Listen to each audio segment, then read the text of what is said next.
Good evening, good morning, good whenever you are watching us, and welcome on in to the part 3 edition of From Day 1. We start in a weird position for us, but we will start out in the pet summoning department, where we are going to crack open some eggs. We have Kaylin, Biscuit,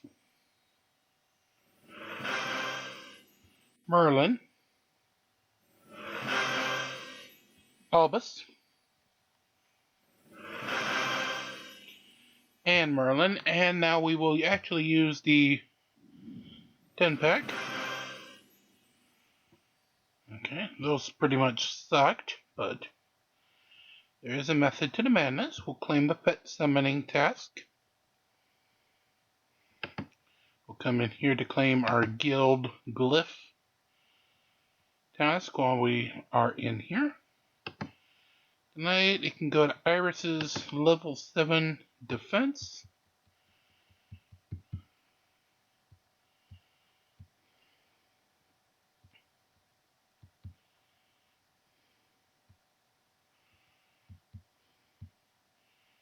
And we'll move it up to level 15. There you go, Iris. And Bitey. Okay. So that completes that task. And the reason for the weird place that we started is because the tree is no more. Instead, a nice portal chasm has developed, with the lights still out and the snowflakes still falling. Now, we normally grab the mailbag. We haven't done yet, so let's do so now.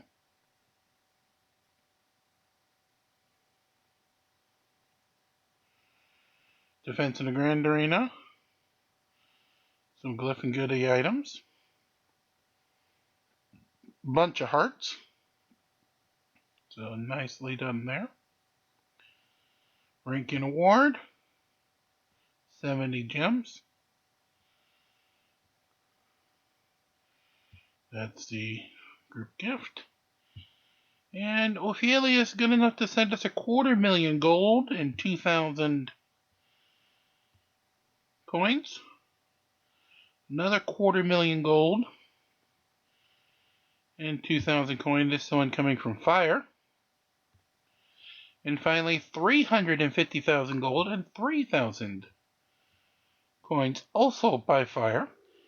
And in case you're wondering what those actually run, that's what the 2,000 packs were. Both of those two that sent the 2,000 was spent $75 US. In return for sending us that, they got 2.5 million gold, 25,000 emeralds, and 90,000 storm coins.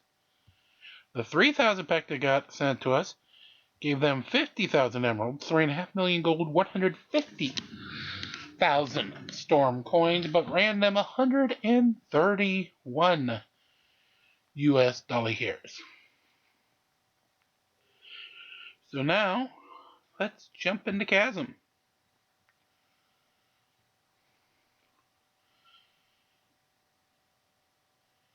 A strange-looking storm is heading straight toward Strongford from the west. The Sprouts are reporting that this is the handiwork of the Chaos Forces. Her name is Jeha, if I recall. So much for simple names. It's not just any storm either. It's a truly fearsome mass of dark energy. Can you see it?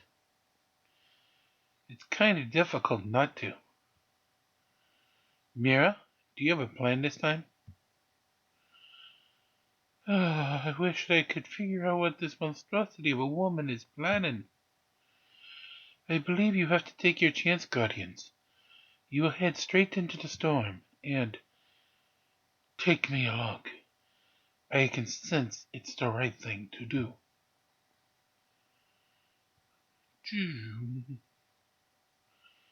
Win battles to increase your storm positions. Find hidden chests. Destroy towers to weaken the boss. Then destroy the boss. And finally, you get storm coins and buy rare goods from the Great Storm Shop. That's where those 7,000 coins from the 3 people who had already sent us items go. And the merchant is pet related. Storm Legacy boxes, pet soul chests, and then soul gems of multiple varieties. As you can see.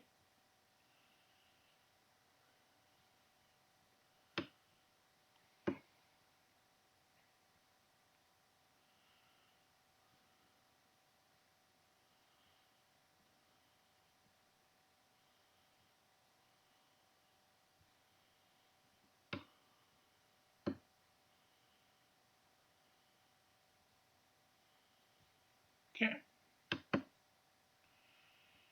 So we need to pick a point to start on this mountain. Let's go up.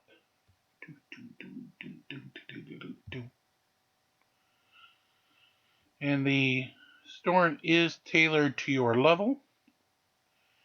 So we'll be facing level 82 geared creatures.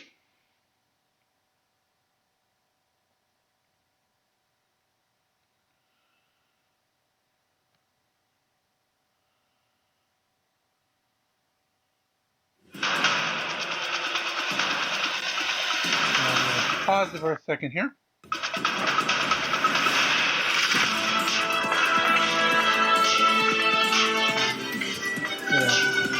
Shush.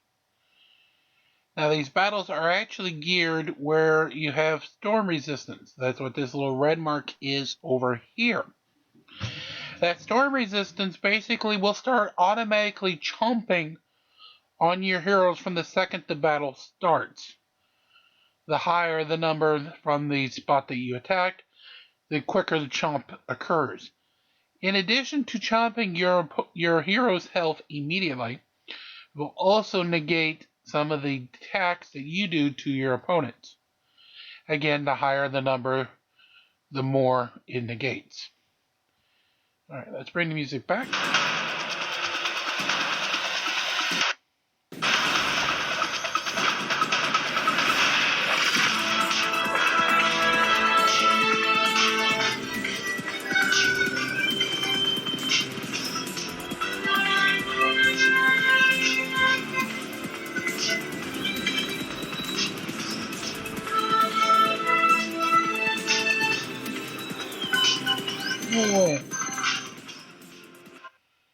Even though we had about a 1.5% negation. My amulet is vibrating. I've never seen the beacon do this before.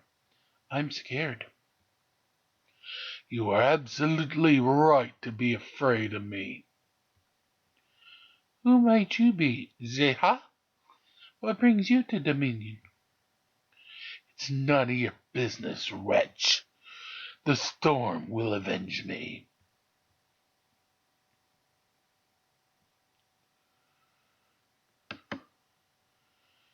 Be careful of the storm guardians. It attacks with its own force. The force of the storm. Well said. But the forces of nature heed no words. Do not let the force of storm destroy you. Over here, run to the center. Don't. That voice is a trick. The closer to the center of the storm, the more dangerous it gets. The enemies of Dominion can't be trusted, Zeha. You hear me? Of course I do, my dear. You're going to die. The lot of you. And we get that point. And you get the first of the storm resistance. Each time you get it, it basically reduces the effect on each existing totem. Now you can go to any totem that you connect to. So I can either return back, but it costs me another move, which would be stupid. I can go to 3, which 15 minus my 5 means I'd be at a 10. Or I can come to 4 or 5. Both of those are at a 20. Minus my 5 would be 15. You know what I'm going to do? I'm going to rush for that buff. So let's go to 5. So you got 2-star 82s. The storm resistance is 20.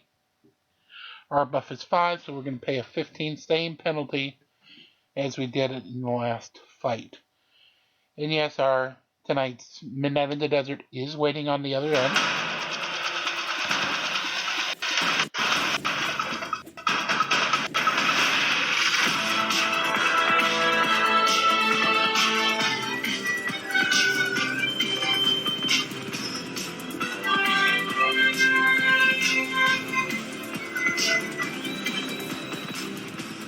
And that interview being part 2 with Sally Vanderveer,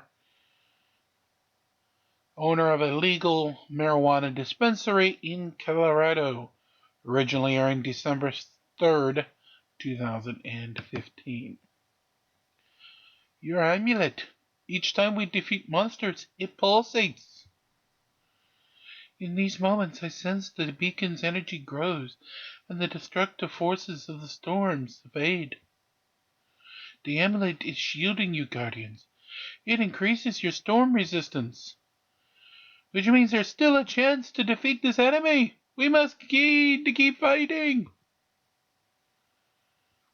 Alright, according to that, a prize is nearby. It's a chest is nearby notation. Let's go and grab our buff here. Let's do pure damage. Okay. So I'm going to backtrack here because I can still get out by then going to here and back here. You just don't want to do a backtrack where you're not actually having an attack that you can do.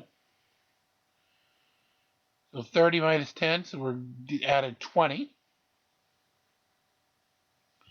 Storm resistance.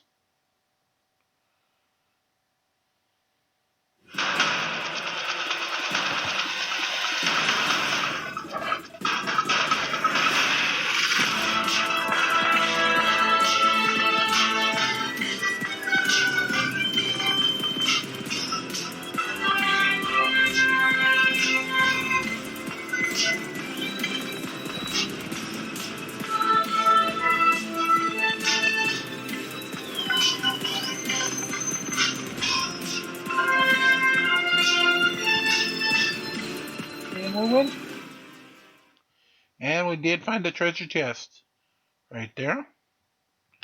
So that treasure chest will form and come down into the prize line. You can claim that anytime, and it'll have a random number between 4 and 6,000 of the storm coins. So at this point, we will pivot up to 35 here. Minus our 15 means we're still the same 20. Last battle that we have credit for at the moment.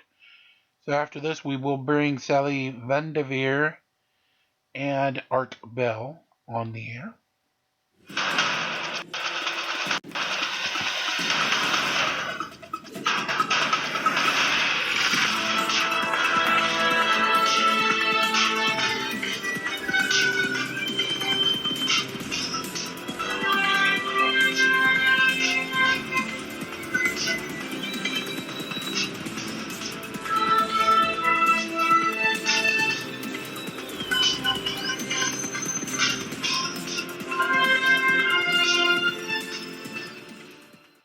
And we get 5 and 200 coins. So when we do get another attack, our next spot will be to move to here. And we'll continue to work around the storm resistance. Our next major target will be here, which will actually knock off a buff, kind of like the adventures a buff off the boss here to go ahead and make the bosses a little easier to fight once this has been removed. So let's go out. Stays there for the next 2 days and 16 hours. Let's kill the music so that way Art Bell doesn't have anything to compete over. And from the Kingdom of Nye, again, Sally Vanderveer, tonight's interviewee, part 2 from December 3rd, 2015, CEO of Medicine Man in Colorado. Into the night with Midnight in the Desert. To be part of the show, please call 1-952-CALL-ART. That's 1-952-225-5278. So Sally Vanderveer is here. And if you missed the first hour of the show, don't miss it if they've mixed up the hours, because it's too important. We're talking about marijuana. Sally Vanderveer is the president of Medicine Man in Colorado, where marijuana is 99.9% legal, along with her brothers. It's a big business. It's a successful business, and it's near the airport. And we're about to dive back into this. So you need to hear this whole show. It's a very, very important program, and it will help you understand perhaps how you should feel about doing the same thing in your state. If you're sick of the potholes, and I know a lot of people are. So welcome back, Sally. It's great to have you back. So what would you like to say about pot versus opioids versus painkillers? We've got so many people on painkillers here, and it is said that pot relieves pain, and some people who regularly take painkillers actually stop and go to pot. True? Yes, that's true. I see it every day in my store. And it's really sad, opiate overuse is an epidemic. Yes, and it is. You talked about that earlier, and it's really scary to see what's happening. The coolest study on this was published in JAMA, Internal Medicine, and that, first, overdose deaths have tripled. Overdose deaths from opiates have tripled since 1991. In states where medical marijuana is legal, there is a reduction in opiate deaths, overdose deaths, by 25%. Wow. So I think that's very significant. When you're talking about 16,000 Americans dying yearly, and if you can see a 25% reduction in that in states where marijuana is legal, gigantic, do something. Yep. It's huge. So there are new studies and protocols that help people who are addicted to opiates either substitute marijuana or use it as adjunct therapy as they're decreasing their dose of opiates. It helps with withdrawal symptoms and can hopefully manage pain, but certainly can bring down the dosage level of the opiates. Okay, so I really do want to ask about whether it really does. I think it's controversial about whether it reduces pain or not. Certainly, it has applications in cancer patients, but in terms of just reducing pain, like back pain, for example, or knee pain, arthritis pain, whatever, does it or doesn't it help? Well, it depends on the patient, but I can tell you we see about 750 people a day, and we have a couple stores, 750 people a day. If I stand in my medical store, and someone will recognize me and they come and tell me a story, it happens every day. They'll be in tears. They'll tell me about, I couldn't get up, I couldn't work, I couldn't function. I have arthritis, I have brain cancer, I have back pain. The story is always the same. I was taking 23 medications. I was taking 4 medications, whatever it is. Marijuana has allowed me to function. Marijuana has taken away my pain or lessened my pain so that I can now play with my grandchildren, work, all these important things. So while we don't have a lot of scientific evidence for the reasons we discussed earlier, the overwhelming amount of anecdotal evidence has convinced me. I used to be a skeptic. I used to think there's no way. People just use it to get stoned. And if you talk to enough people every day, they tell you the truth. They point you toward the truth. Yeah, that's true. And I believe it. And there are more and more studies. Colorado just gave a few $1 million to different universities here in Colorado to start studying observationally, the effects on sleep and other types of issues. But we don't have the data to support what we hear every day in our stores. Okay. What about cancer? That's the big one, I think. I have a friend now who has cancer, Sally, and this person is using marijuana and claims it greatly alleviates nausea because of chemo. That's one of the biggest effects that marijuana or cannabis can have for a cancer patient. It can stimulate appetite. I mentioned earlier there are studies that show that some amounts of THC are stopping aggressive cancer tumors. But in general, most of our cancer patients do use it for nausea and for pain associated with, I think just the chemotherapy. Another reason I think that states are beginning to vote marijuana legal is Dr. Sanjay Gupta. You have any comments on Sanjay? I do. He visited our facility, and we were part of the reason he changed his mind. So that was a big win for the marijuana industry. Wow. When Dr. Gupta said, I was wrong, right? Yes. Oh, boy, did he ever. My goodness, it was the darndest thing. I was there watching live the day he did that, and I almost fell on the floor. You and me both. I was so happy because when he toured our facility, he wasn't sharing his opinion. He was just gathering information, and he spent a lot of time when he was making weed and weed 2 and weed 3. And he's a smart guy. Oh, yes. He knows what he's talking about. Oh, yes. He stated that in some medical cases, marijuana is the only thing that works. He said it's safer than prescription drugs. I think he highlighted something called Charlotte's Web, right? Yeah, Charlotte's Web, the Stanley Brothers down in Colorado Springs.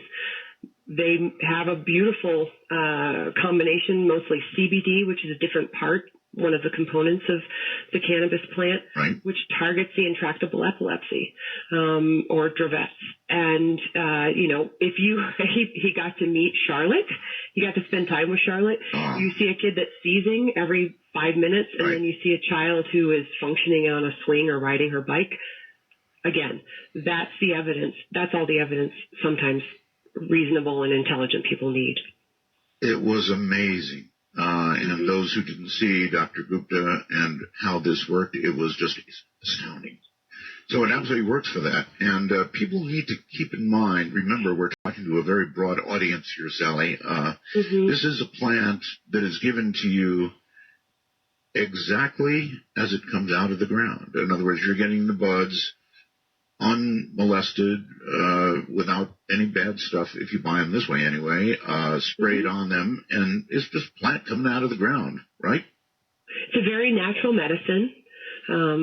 So yes, it's not processed in any way. I'll say that there are oils that are made through extraction procedures. Sure. So sometimes it can be processed, but again, there are very high standards in Colorado on how that can be done or how that is done. But for the most part, it's just a very natural and very organic plant. One of the best things I've ever heard, Don Abrams, he's the chief of oncology at San Francisco General Hospital. Right. And he said if cannabis were discovered in the Amazon rainforest today, people would be clamoring to make as much use as they could of all the potential benefits of the plant. Okay, I know that these oils you talk about, for cancer patients, these oils are really critical, more than the smoking or whatever with marijuana. The oils that are concocted for various types of cancer are pretty amazing, huh?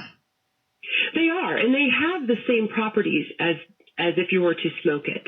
But a lot of times what can happen is that we can pull out certain chemical components of cannabis. So depending on who you talk to, what study you read, there's anywhere from 66 to 85 different components of cannabis. what we all know is THC, right? That's a psychoactive part of it, but there are many other players in this plant that all work together with an entourage effect to enhance. Each component enhances the other component. I wonder, Sally, how many drugs, I'm talking about all drugs now in the U.S., that people use are originally derived from one way or the other, some kind of plant? Not a lot in Western medicine, I would say. Most of it is synthetic. No, but derived from. In other words, the poppy, for example. Oh, like an opiate from the poppy. I see what you're saying. Yes. Not in its true form as you would see with cannabis, but certainly a lot of medicine is derived from what they see, what the benefits of a plant. So I would agree that there are probably several, but not many as pure as what you're going to get from marijuana. Right. All right. Now I've been saying, look, pot is 99.9% legal in Colorado, and the reason I say maybe it's 100% actually in Colorado. However, because it's still against federal law, you can't bank, can you? Because the banks, I guess, will not deal with you? Yeah, that's one of the biggest obstacles that we have in marijuana is that because marijuana is illegal under U.S. law, the banks have to comply with the federal regulations, right? They're governed by the feds. So it's possible for banks to accept our cash, and I actually have a great relationship with a family bank in Colorado, but they have to take so many additional steps to make sure that I'm a compliant operator and that I'm not diverting my funds, that I'm not embezzling, I'm not doing anything illegal. So we have to prove that we are reputable. Wow, no, this is a big change, Sally, because I didn't know there were any banks. I mean, most banks are FDIC insured, right? Right. And my bank is, and it's at risk of losing its charter because it's cooperating with me. Oh, my. The president of that bank is a trailblazer like you, and he said, this is ridiculous. What do I need to do to be compliant? How do I do this? And he had to hire, 3 or 4 additional staff members to handle the marijuana accounts themselves because there's so much paperwork that we have to deliver to them weekly, monthly. Oh, no, I believe that. And look, you've proven your compliance. I know you're compliant. But the question is, why is he in trouble? Now, even though you're able to prove you're compliant in every Colorado legislated way, right? He's still in trouble. Why is he in trouble? He could be in trouble. If something goes wrong, he can lose his charter. He can lose his FDIC insurance. So he's putting his neck on the line. And this is the reason why banking is such an issue for the marijuana industry, because there are very few banks who will go out on a limb for us. So again, if marijuana is removed from Schedule 1, we won't have this issue because as it stands, we are conducting an illegal activity under federal law. So, before you met this banker, this brave banker, what was going on? You've got a big family. Were all the pillows getting like thicker and thicker and thicker every night? Lots of mattresses. Yeah, exactly. Well, you can imagine it's a safety risk, right? People know we're a pot shop. They know we make a lot of money, and they know that we have to leave it in the safe. Not so anymore, but for a while, and throughout our history, we've been on an all cash basis, which means I pay everything in cash. I pay my electric bill in cash. I pay my employees in cash. Taxes are taken out, all of those other things, everything's done the right way, but they walk out every other, whatever day we get paid with a pocket full of cash. And that's a safety risk for them. It is. I have to pay my taxes. It's so funny that, no one can bank me. The only person who can really accept my money without any recourse or issue is the federal government or the state government, right? They can take my money anytime they want and put it in their bank without fear of having any repercussions. But there are some contractors that won't take my cash or my check. Some people won't do business with me because they're afraid that if they deposit my check or my cash, that they could lose their account. And it happens all the time. I lost my personal account. I had a bank here in Colorado. I've been banking with them for 20 years. Yes. And they dropped me because my check came from a marijuana company. And that's not only happening to me, it's happening to my employees. It's happening to people who are working hard, making a living wage, and now they don't have a bank account because their money that they pay taxes on comes from a marijuana company. So that's when I get really upset about that. Right, and without being able to deposit it, robbers just love all cash businesses. We know that. Right. So you've got to have all kinds of security, right? We do. A lot of it's mandated by the state, which I completely agree with. We have a camera in every nook and cranny. You can see probably every square inch of my facility, 40,000 square foot facility at any time, with cameras, with redundancy backup of videotape. We have a third party company that does armed security for us. So in office romances are really low. Yes. Yeah. Something I don't have to worry about here. Oh, what a business. There's one positive spin to that, isn't there? Well, that's all you think of. Nobody likes to be watched 24 hours a day, that's for sure, but I understand why. And, okay, so it says here there's a patent on medical marijuana. Is that true? It is true. And guess who holds that patent? Dr. Gupta? I wish. No. I don't know. No, I don't know who. The United States government.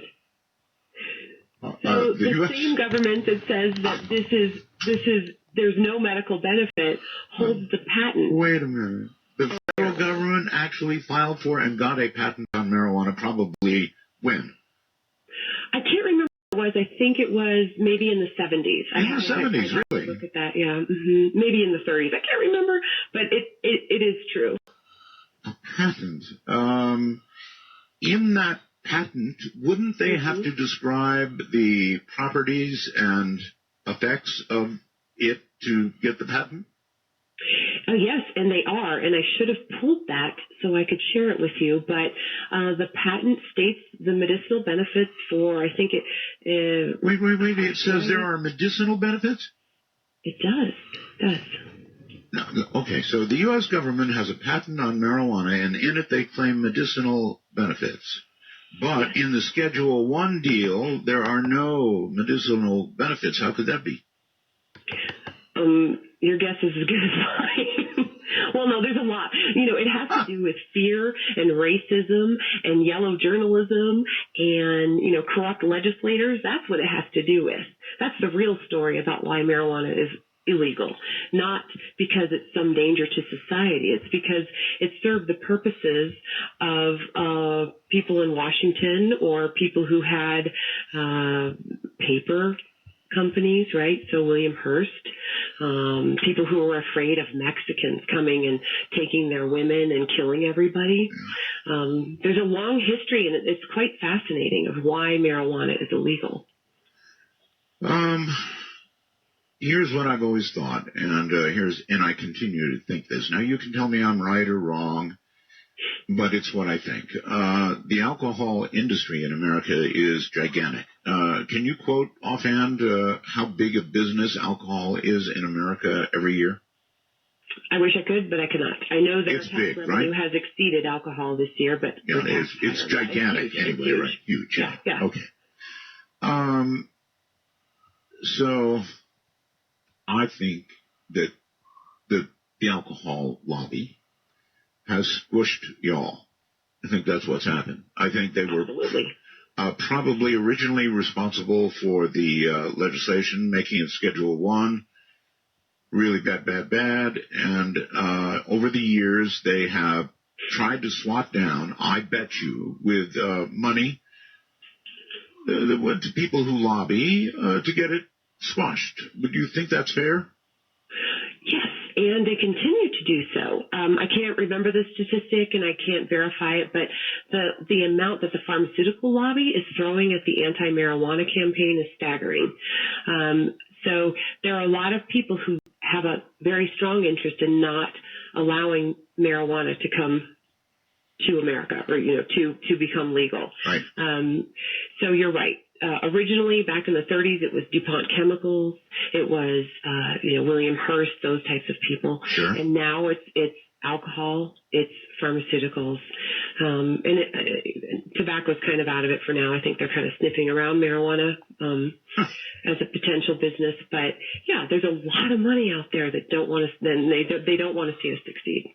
Can you tell me where that is, by the way? I mean, is R.J. Reynolds, for example, toying around with the idea of getting in the pot business? That'd be scary. Yeah, or the Philip Morrises. I'm sure that marijuana is on their radar. I'm sure right now there is a marijuana division, or at least someone responsible at Philip Morris or R.J. Reynolds for, looking and keeping their eye on the marijuana industry. When they come in, I don't know. It'll probably be after marijuana is legal in America, but they will be the first people to jump in. Well, if they decide they want to be in the marijuana business, and it would be a gigantic business, they would throw all that lobbying money behind getting the law changed. How about that exactly. thought? Yeah. And think of how much more quickly that'll happen for them than it will for, there's a lot of people who spend a lot of time grassroots getting us where we are, and they've done an amazing job on a shoestring budget. So I can't even imagine how quickly this would move based on all of the evidence and evidence to support the use of marijuana. So while it might be a little scary to have all that big money in the space, big corporations in the space, certainly we could move our agenda forward more quickly. By the way, those of you who have not seen Sally's picture on my website, you should go to artbell.com. She stands with a great marijuana leaf in her hand, like a bride might with a rose or something. And behind her, endlessly, is how much pot growing? Well, we grow about 7,000 pounds a year. So the picture that I took was in our veg room, so that's the vegetative room where the lights are on all day, and it simulates springtime. So those are kind of the baby plants that are growing large enough to transport into a flowering room where they will start growing. I almost thought you said bedroom. Oh, no. Remember the cameras? No bedroom. Yeah, got you. Oh, my. Okay.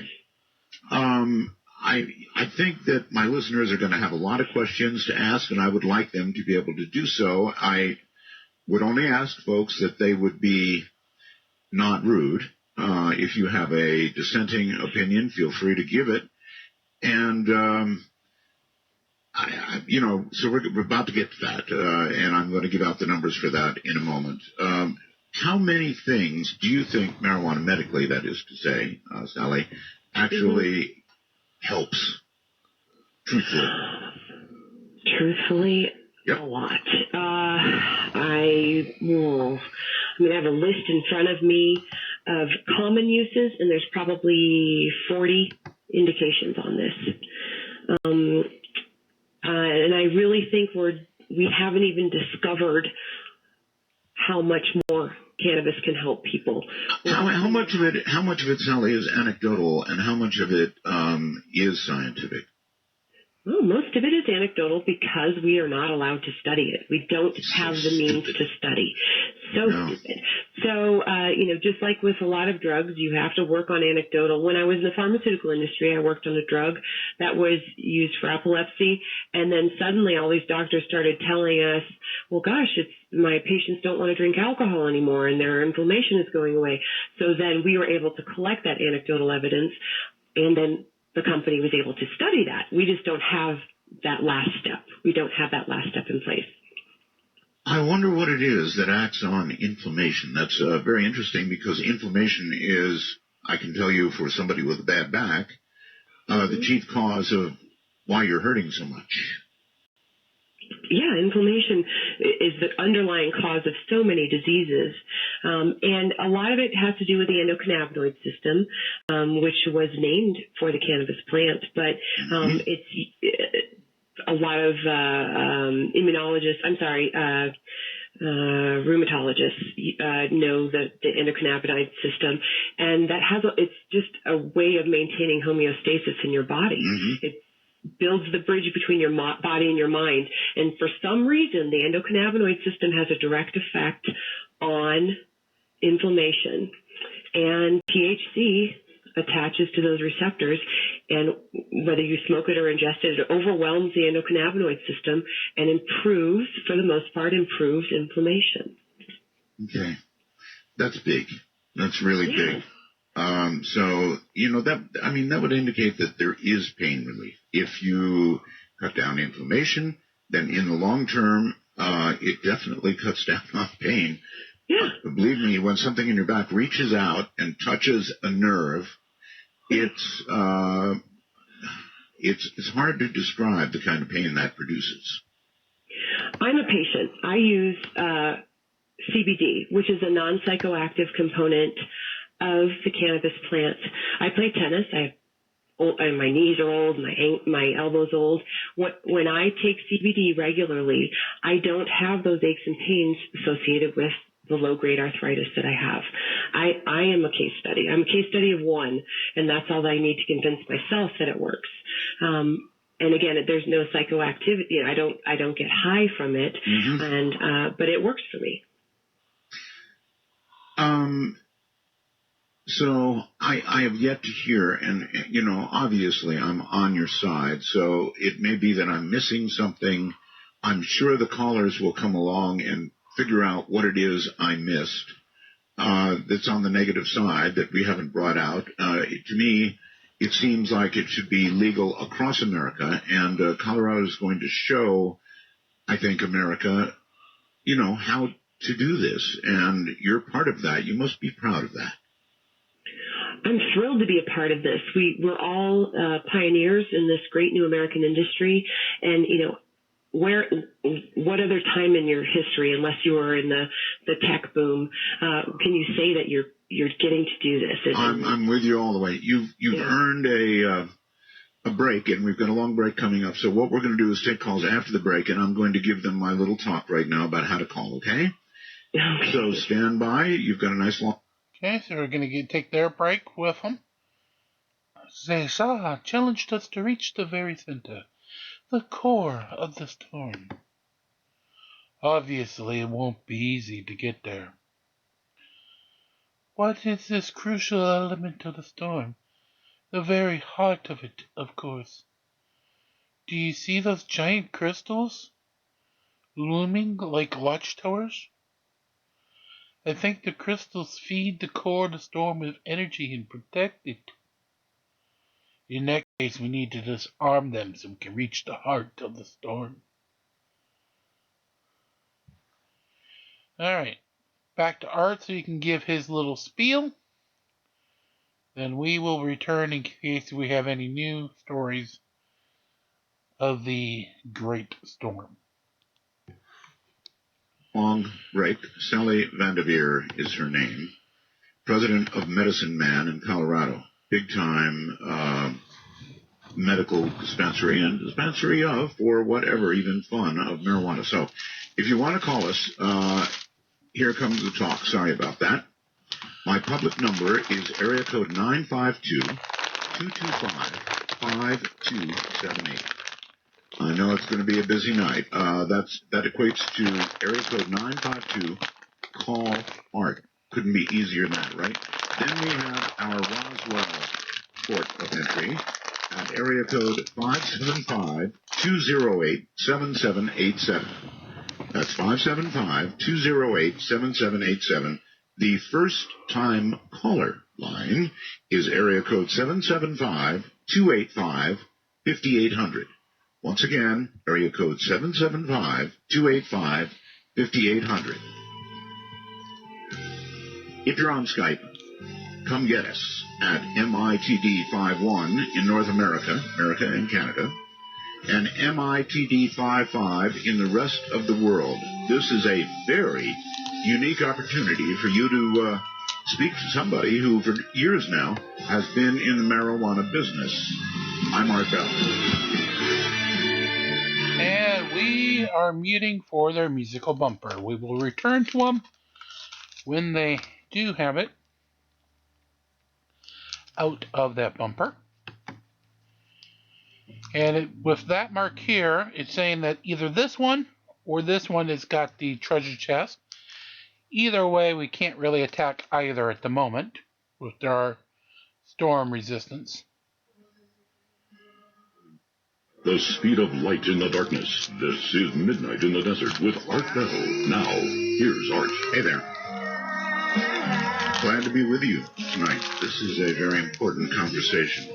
Sally Vanderveer is here. She is president of Medicine Man, one of the largest, most successful marijuana cultivation dispensaries in Colorado, where it's 99.9% legal. And, of course, that little tiny percentage I left out was because of the feds. She runs it with her family. It's an amazing time to be alive in America, to see this happen for me. Anyway, I did want to say something and get her reaction to it. My parents, and I don't think I've ever said this before, my parents were in the Marines. My dad was a retired Marine colonel. My mom was a retired, by virtue of me, she got pregnant with me, retired drill instructor. That's right, a DI at Camp Lejeune in North Carolina. And so, as you can imagine, both of my parents were strong-minded, strict disciplinarians, and drinkers. Both my parents were pretty regular drinkers and pretty regular fighters. That's what alcohol does. I don't drink. In fact, they called my parents the Battling Bells. So I learned early on to hate. Actually, I hate alcohol. Don't get me wrong. A few summers, a hot summer day, I may grab a beer. If I have 2 beers a year, that's a lot of alcohol for me. I just don't drink. And it's because of my childhood and, what I went through with mom and dad. All right, Art, we'll take a break just one quick second. The beacon, it's pulsating with light. We destroyed the tower. The core is just ahead. You yet live? What a pity. Why, yes, we're just about to destroy the storm, along with you. An arrogant fool. Still, I'd like to see you try. After all, it's the only way for me to get a hold of that bauble of yours. It's my amulet, and it's a one-of-a-kind across the worlds. I couldn't care less. I'll just take it from you. Well, we have a treasure chest nearby, and we return to Mr. Bell. That effect is minus for the most part, or 0 as far as I can see with marijuana. What do you think, Sally? Well, I think you're right. As a parent, I would never want to be intoxicated in any way.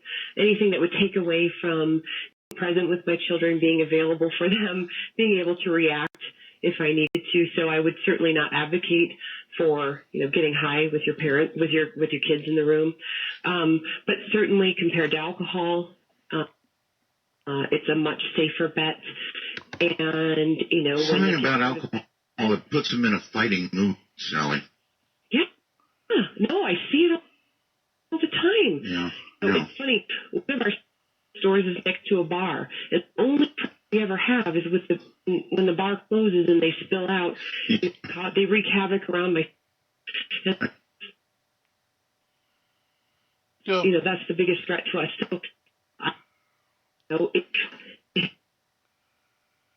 Do apologize for the audio quality from Sally Vanderveer.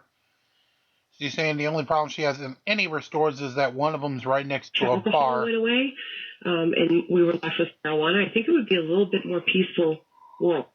I do too. All right. Full disclosure. You are, folks. I hate alcohol. I have a bias. I think that the substance should be legal. I've thought it for, I guess, all my life. And said it, as I mentioned earlier, 20 years ago, and I've taken heat for it ever since. So I thought this showed enough really, really important. I am trying to fix that audio. We're going to go to all of you. Let us begin on Skype with Fran. Fran, you're on with Sally. Hi, Sally. Hi, it's good to talk to you, Sally. You're just wonderful. Thank you. I'm sorry. Go ahead. For you specifically, I'm a longtime cannabis user. I'll be honest about it. I'm an old hippie, but it worked so well for muscle spasms applied topically. I make my own cannabis-infused oil, and I apply it on the muscle spasm in my back, and they're gone. Really? Okay, pause, please. Sally, are there many people that do that and apply something like this topically on your skin? Absolutely. It's one of our best-selling products. There's THC. There's other things in it, arnica, peppermint, juniper, but it penetrates the skin and does help. I use it for my knees when I'm in the middle of tennis season. I feel immediate relief from this. Wow. Mm-hmm. Okay. Absolutely.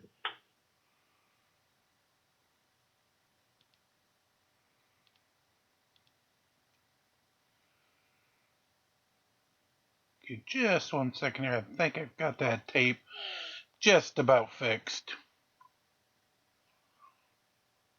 The caller was talking about extracting and making an oil out of the cannabis plant, and Sally was agreeing that she used a similar type product for her knees while playing tennis. At least that's what I've written down here in my notes from the first of the callers. Well, I'm got my hands working trying to get that tape done. Let's get the next voiceover done. The storm is growing more powerful. Harbinger, soon you will arrive to this world and bring it to ruin. This is my gift to you, O Great One, my revenge on the Dominion. Creepy. Alrighty, so now we will bounce around. 70 on 55, so now we're still only paying a 15 penalty, even though we're way inside of the storm.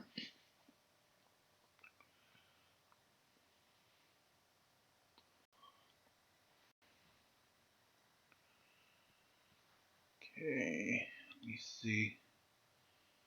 Click over here, I think it's re-racking it on a different machine that they didn't think it was that old, but maybe that particular copy is. Just a few seconds and I hopefully should have it back up and running for that episode. Alright, we're going to head over because we want to get the buff.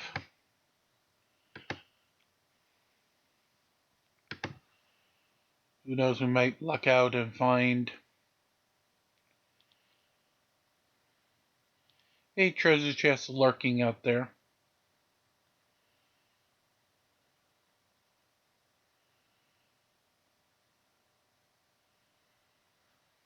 Okay, set it to auto while I finish working on the tape.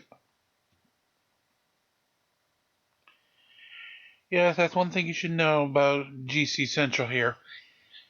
We try to make the best out of the world's oldest technology. Just because it's old doesn't mean that it has to automatically be thrown away and never used.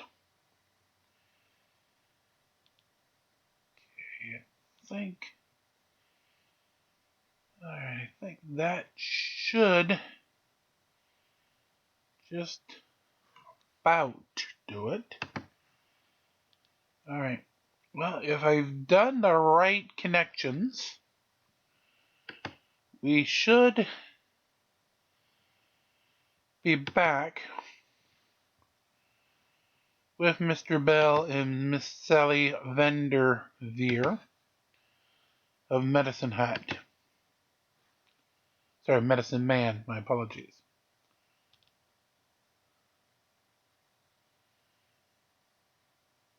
Okay, why aren't you working?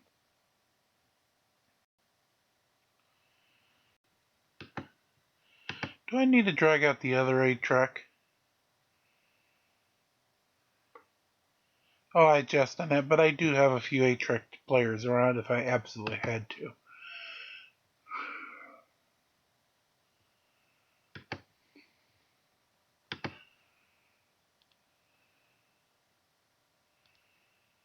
Alright, well, we'll keep fighting while I keep working.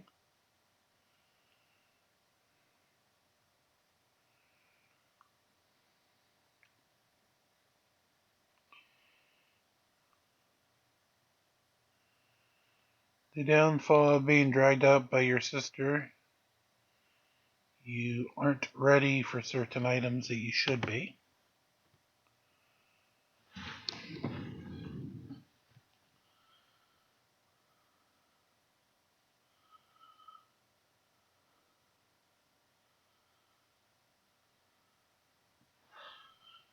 Alrighty, location secured. Alright, so we know, as we'll scroll back up here, by this path, that there is no treasure chest here, here, here, here, here, here, or here. Now, there is a potential that potentially it could be in one of these two. The easiest way to know that would be to take this teller here. But then we're going to be forced to go either to here or to here afterwards. Actually, I think here to here would be the best play. I can go here to here. Both would be a valid play, because then you can go there as the third. Let's do that.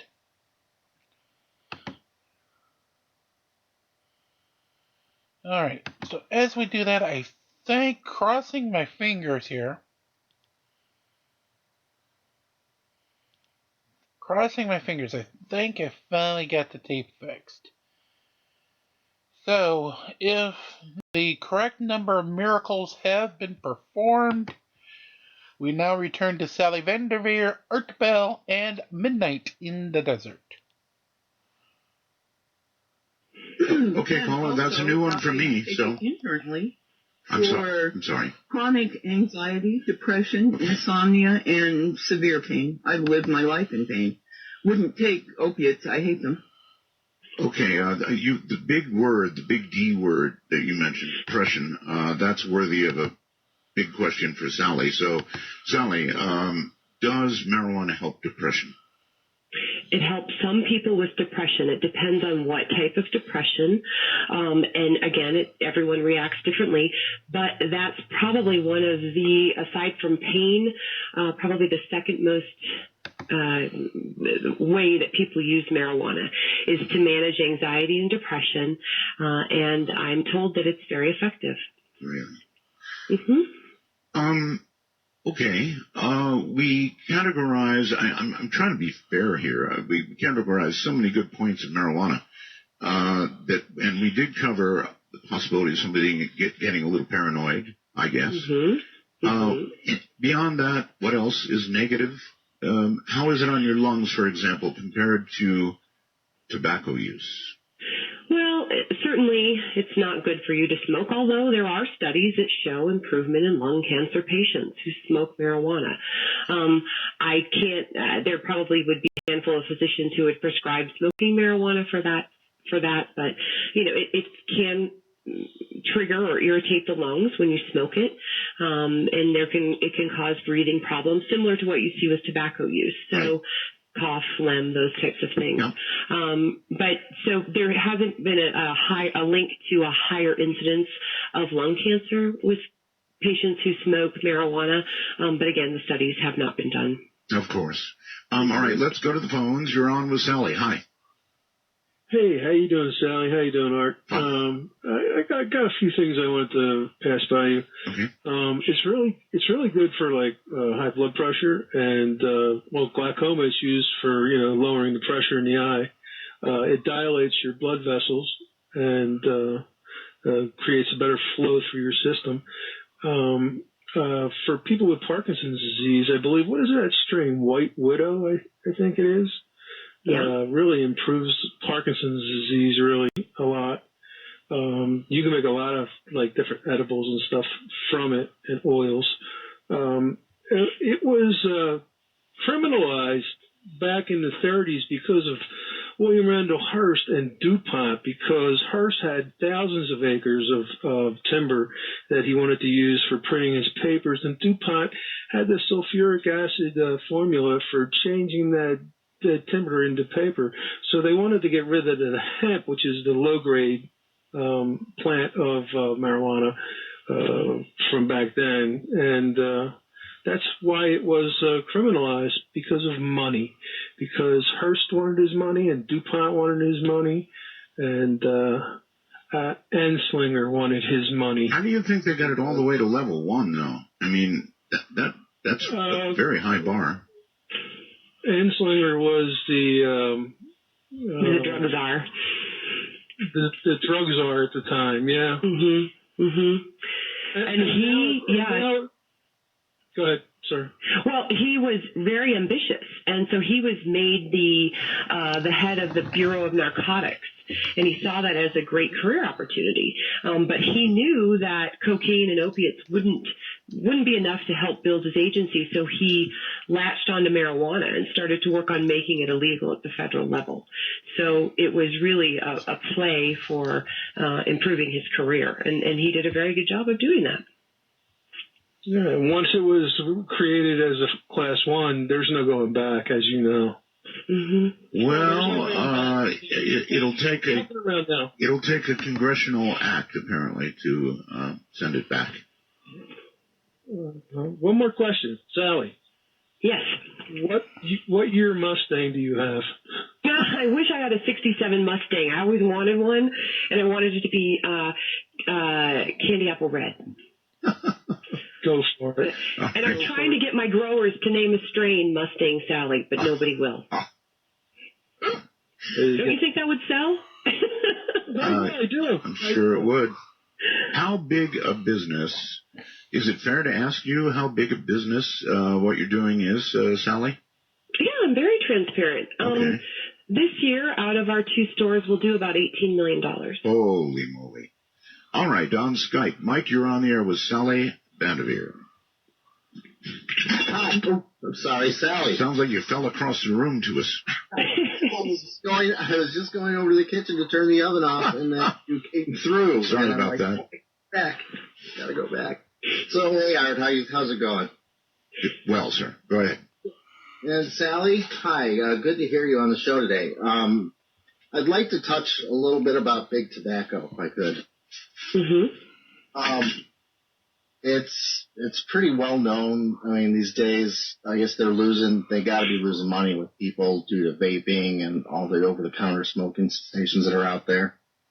And it just seems natural for them to jump into this arena now.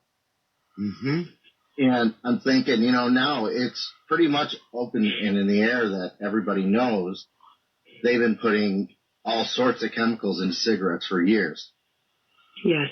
And do you think we'd see them doing exactly the same thing to this beautiful plant of ours? Oh, what a good question. In other words, great question. Yeah, you said the addiction rate was what with marijuana? About 9%. About 9%. All right. So if they began putting additional chemicals in, as Mike suggested, they could drive that way up, couldn't they? They could, and I really hope that doesn't happen. Their pockets are so deep, and they have a really long history with dealing with the heavy government regulation, and they have relationships, and they have lobbyists. And I feel that once they jump in, the market will change, or the plant or what is delivered to customers may change. And that's really scary to me because our goal is to keep it pure and truly, the medicine that it is.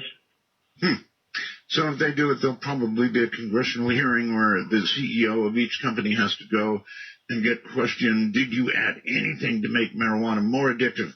No. I don't think so. No. Right. Well, and then you'll see laws relaxing related to marijuana, right? And what can go into marijuana. Right now, I can't even use, I can use lemon oil, neem oil to control my pests and to control mildew. I can use nothing. Again, the catch-22, I can only use those products which are allowed to be sprayed or used on marijuana. Remarkable. By the EPA, right? Gotcha. Mike, anything else? Well, I just wanted to add, hey, we are the small business now. Then we need to be looked at, and at least this whole industry needs to be, watched with a microscope. That's happening. Of course, right now they're going to not allow you to do anything to it. They can't. This is during the testing period, but then they get their hands on it. It's just so scary what they will do and what they will be able to do with their hands. So, I don't know. I honestly, thank you, Mike, but I honestly think that if they made it more addictive, they'd be in gigantic trouble, just lots of trouble. And again, marijuana natively is not all that addictive. I guess there are people who can become addicted to anything under that category. I'm sure ham radio, my hobby, would be 75 to 80% addictive. But I agree with what Mike's saying, and even if it's not the addictive substances, having larger corporations come in to grow this plant, even in a 40,000 square foot facility, our plants are grown with a lot of love and care. And I think that goes by the wayside when you bring a large corporation into the scene. Mm-hmm. Yeah, I don't feel a lot of love from Lucky Strikes. All right, let's see here. Let's go to the phone. You're on the air in Vancouver, I think. Yes, that's correct. It's Jeremy in Vancouver. Hi, guys. How's it going? Fine. Okay. I apologize if this has been covered already. I'm actually curious if you've been sort of paying attention to the situation in Canada, because our recently elected Prime Minister, one of his actual platform promises was to basically make it federally legal for recreational use. There hasn't been any word on the kind of model that they're kind of use, but I would imagine that the people that are developing these policies would be looking to places like Colorado and Washington. You bet. For advice and things like that. And I was wondering if Sally happened to have been in contact, or if she knew anybody who had been in contact with any members of the Canadian government that have been looking into this, because obviously this is an issue that I've always had a great deal of interest in, and it's a complete 180-degree turn from the previous Canadian government, who was actually going really backwards as far as they were increasing the penalties for the most minor amounts and things like that. Mm-hmm. All right, so Sally, actually let's turn it into a general question, but first, anything from Canada? Any consultations from or requests from you? No one in the government. We do have, we've been contacted by cultivators or growers who want to look at our processes and move those possibly into Canada, but I don't have any government contacts. There you go. Fair enough. Thanks very much. All right, thank you. I would imagine other states that are getting close certainly contact you, don't they? In fact, I said a little bit about this before. We have another company, and we work with licensing, on licensing and helping other businesses in other states who want to get into medical marijuana. We teach them our processes. We essentially give them a turnkey operation. So all of our SOPs and how to grow marijuana. And, in Colorado, it was very grassroots. There were just a lot of people growing, and those growers then became business people. And now we're seeing the reverse, where business people don't know how to grow. So we need to teach them how to grow responsibly in these states. And with that, we will leave the interview for tonight. We will have part 3 and final tomorrow night with Sally Vanderveer and the immortal Art Bell. Well, with that, we're about an hour and 10 in, so we might as well turn away for day 44 from the land of Dominion. So with that, of course, make sure you do like, share, and subscribe. Get us to those goals on both Boxy over at Nexters and YouTube. Pay attention. Those goals, as always, are 5,000 page views of the videos and 1,000 subscribers. Once they do, they start sending us items, and we send them to you. Again, CoinBase.com. The information is below. I'm not going to go through all that detail for you. We are working on other ways to earn some free money to get items here in Dominion. Hope to have those to roll out in the next couple days. And until then, it's always a great new world to release the Krakens. Have a great night. Thank you for being with us, and we'll see you tomorrow, day 45 from day 1.